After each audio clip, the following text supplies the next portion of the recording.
আজকে মানুষ নিমক হারাম হয়ে গিয়েছে। আমরা একটা জিনিস নেটে দেখেছি, মনু মিয়ার ঘটনা। উনি একটা নিজস্ব ঘোড়া দিয়ে ওই তার এলাকার আশেপাশে যত এলাকাগুলো আছে ওই এলাকাগুলো যাইয়া নিঃস্বার্থে যখন কোনো একটা মানুষ মারা যায় তখন তিনি ওই এলাকায় গিয়ে নিজে কোনো টাকা পয়সা না নিয়ে কবরটা খুদাই করে। হ্যাঁ, 3000-এর অধিকও মানুষের কবর খনন করছে। এই বৃদ্ধ লোকটা কি করে জানেন?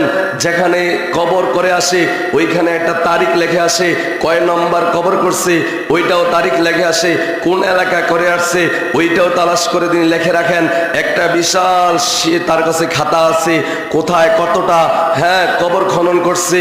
কিন্তু মানুষ দেখছেন, সাধারণ একটা মানুষের প্রতিও মানুষ কত হিংসা থাকে।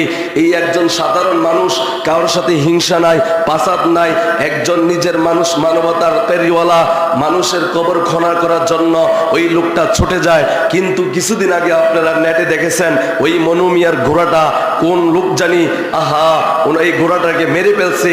হাই রে মানুষ, ও মানুষ, তোমরা কি এখনো মানুষ হইবা না? হে ইমানদাররা, তোমাদের মনে কি আল্লাহর ভয় নাই? একজন সাধারণ মানুষ একটা ঘোড়া দিয়া নিঃস্বার্থে মানুষ মারা গেলে তাদের কবর খনন করে ওই লোকটাকেও তোমরা আঘাত দাও, ওই লোকটারও ক্ষতি করো। কি উপায় হবে তোমরা যখন অন্ধকার কবরে যাবা?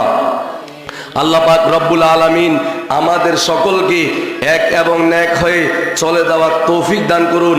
একে অপরের হিংসা থেকে, বিদ্বেষ থেকে তৌফিক দান করুন।